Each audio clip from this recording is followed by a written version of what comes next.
Let's now see the remaining settings in Blogger. First, we will discuss the other tab under the Blogger settings, where you can take a backup of your blog, restore your blog, manage videos uploaded to your blog, and also manage RSS feeds. Click on Settings and then the other tab to access these features. The first option is to import and backup, which is available under Other. Helps you to take a backup of your blog. With backup content option, you can easily create a complete backup of your blog onto the hard drive, and this may come handy in situations when you accidentally delete some old blog posts. Here you can backup only your blog content. Click on Backup Content and then Save to your computer, and your computer's save box will open. Select the folder to save the file and note the name of the file you are about to download, so it will be easier to find later. Click on Save to save the file. The file is saved as an XML file. It's not possible to take a partial backup of posts. It will take a complete backup of your posts. The blog content can be restored by clicking Import Content button and selecting the previously saved backup file. Depending on the number of posts and pages on your blog, this may take some time to finish.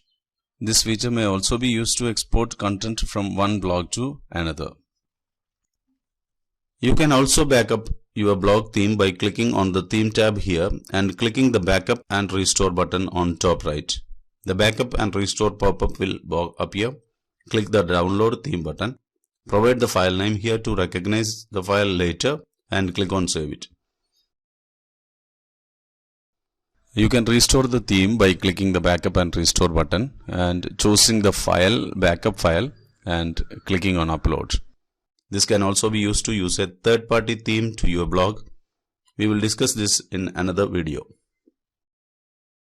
Videos from our blog link under the Other settings can be used to manage the videos you have uploaded to the blog. Click Manage Your Videos. Blogger Video Library will open in a new window where you can delete the videos or download them. You can also delete your blog by clicking Delete Blog option. The Delete pop-up window will appear. You can restore a deleted blog within 90 days. Blogger will also give you an option to export your blog before deleting. Click on Delete this blog button to confirm. The blog will be deleted now, and Blogger give an option to permanently delete or undelete it and restore your blog. Let's see the site feeds option now. Feeds are very important, and you must allow site feed to have some of the widgets on Blogger like featured posts to work properly. The feeds also help your readers to get latest posts delivered to them as and when you post content on your blog. The blog content can be accessed and displayed on other blogs and websites if you enable feeds. You can see the available options for enabling site feed by clicking this drop-down. Selecting this option will put the entire content of each post in your site feed, and it is the default option. The next option shows all post content before your jump break. The feeds will show only the text up to the jump break. Setting this will increase the feed load time and also will help you to get more visitors. I'll show how to insert a jump break in your post now.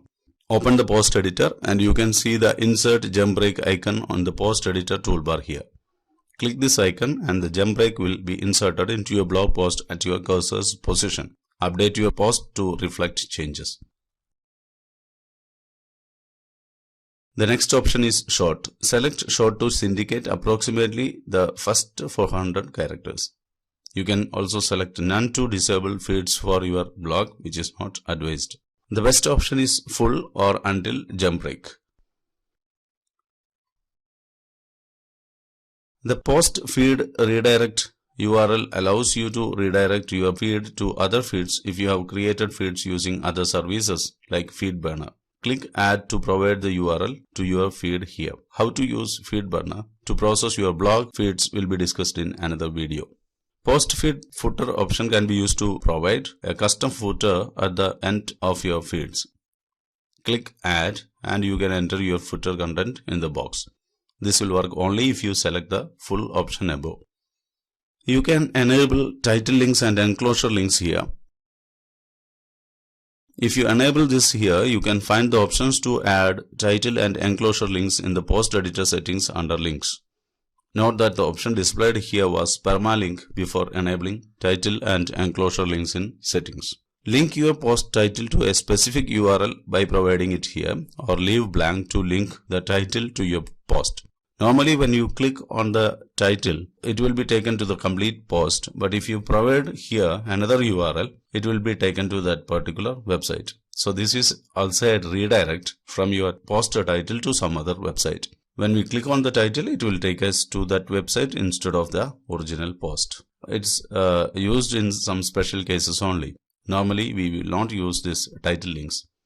Enclosure links are used if you want to add podcasts. You can link to your MP3 recording, for example, which is uploaded onto your Google Drive, which is related to this post, so that the podcast apps of feed readers will recognize the file and offer options to play it for subscribers to the blog without coming to your blog seeing the post. If you select yes under adult content, which normally you need not require, Blogger will show a warning message and ask for confirmation to continue to your blog. If you are maintaining an adult content based blog only, you need to select yes here.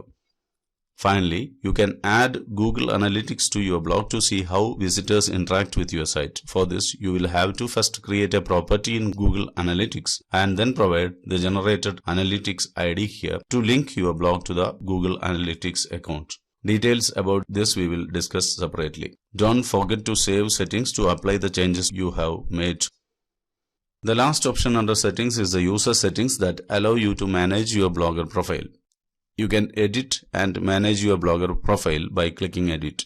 You may check the options here like the privacy options, show your email ID and blogs you follow, etc.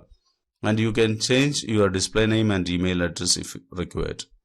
You can also add a profile photo and provide an audio clip and add your website URL.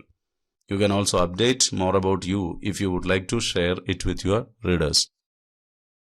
The Blogger Draft is the beta version of Blogger which will provide access to the new features under testing. To access this, you will have to go to draft.blogger.com after enabling the feature here, and you can access the new features before it is made available to the public. Now we have covered all the Blogger settings. Next we will learn how to change the look and feel of your blog using theme and layout options. If you have any doubts, you can leave a message in the classroom. Till then, goodbye.